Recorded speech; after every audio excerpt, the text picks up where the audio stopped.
Hachette Audio presents The Kids in Mrs. Z's Class. Wyatt Hill Brings a Lizard to School.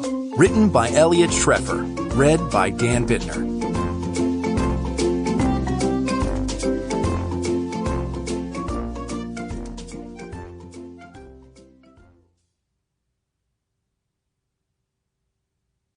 In memory of Mrs. Holtz, my Mrs. Z. Meet the kids in Mrs. Z's class.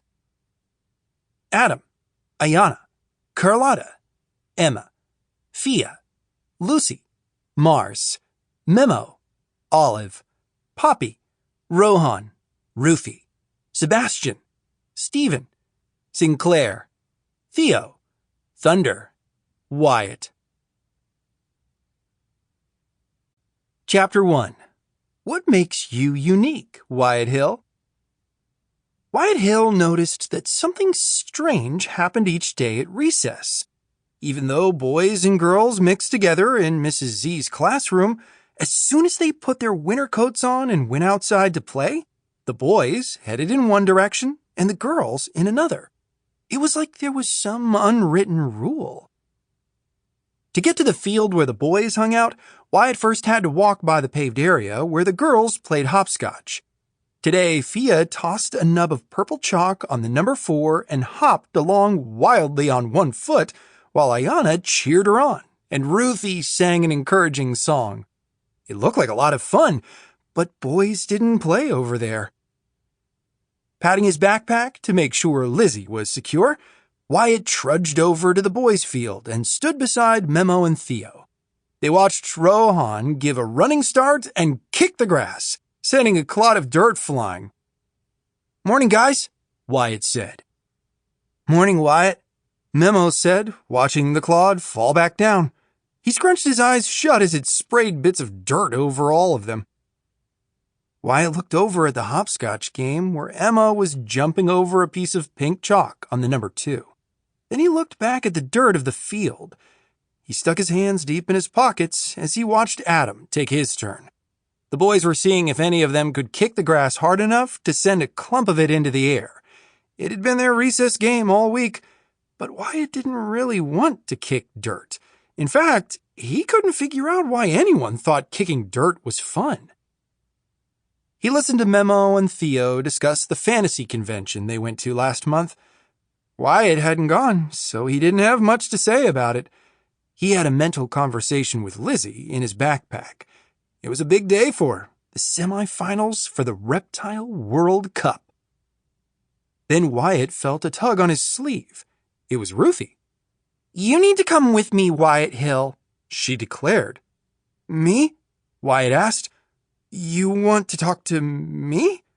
"Yes, you," Ruthie said. Ruthie was often the center of all the fun on the girls' side of recess. From what Wyatt had observed, it was usually Ruthie who came up with new versions of hopscotch, like Giggle Hop or Everyone Has to Step on 3 at Once. And one time, she'd even gotten all the girls to reenact a music video, complete with costumes they'd brought from home. Today, Ruthie's entire outfit was fluorescent green, except for her shiny black shoes. There was no saying no to her in normal situations, and especially not when she was dressed like a highlighter. "Are you really going with her?" Memo asked. He looked stunned and a little impressed. "I guess you've been summoned. Good luck." Theo solemnly laid a hand on Wyatt's shoulder. "May the gods be with you." Ruthie escorted Wyatt to the girls' zone. It felt weird being where the girls played, like wandering into someone's parents' bedroom during a sleepover. Today, the hopscotch court had 7 people on it. Ayana, Fia, Poppy, Olive, Emma, Ruthie, and now Wyatt. "Am I in trouble?" Wyatt asked. "No, not at all," Poppy said.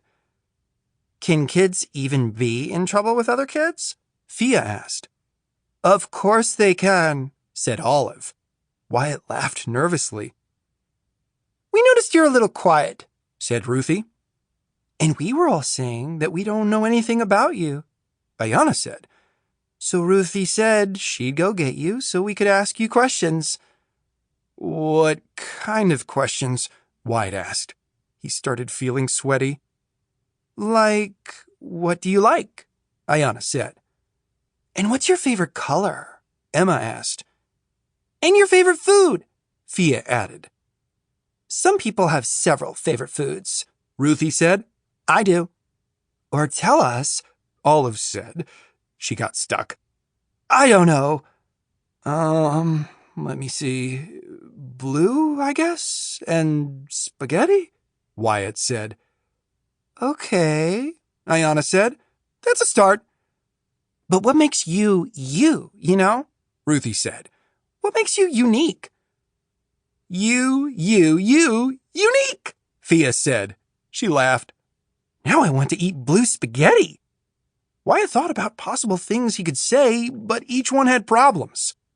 My best friend Lizzie is basically a tiny version of Godzilla? No, Patrick had told him boys weren't supposed to carry stuffed animals around. I spend the summers with my mom, but then they'd ask why his parents had split up, and Wyatt didn't know the answer. I noticed things no one usually notices, like how boys and girls played on separate sides of the playground, but phrasing it that way made him sound sort of scary. The girls were all waiting for him to speak. Wyatt decided to tell them something about Patrick.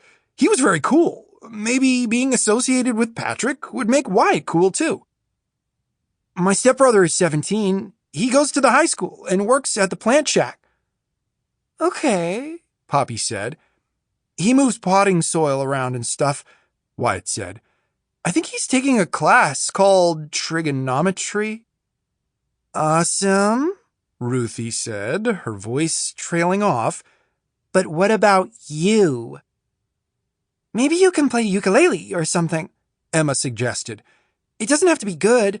Even being bad at ukulele would be interesting. I don't think I have a ukulele, Wyatt said quietly. I don't even know what a ukulele is. Any weird talents? Ayana asked. Cool pets? Olive tried. Are you maybe double-jointed? Fia suggested. Ever broken an arm? Poppy asked. Or a leg? Or a foot? Wyatt could feel his face flushing. This was embarrassing. Sometimes he thought so hard about the perfect thing to say that he clammed right up and didn't say anything at all. I'll think about what makes me unique, he finally said. He said he'd think about it, everyone, Ruthie said. Let's give the guy a break. Ruthie had spoken. Like that, the conversation was over. Sample complete. Ready to continue?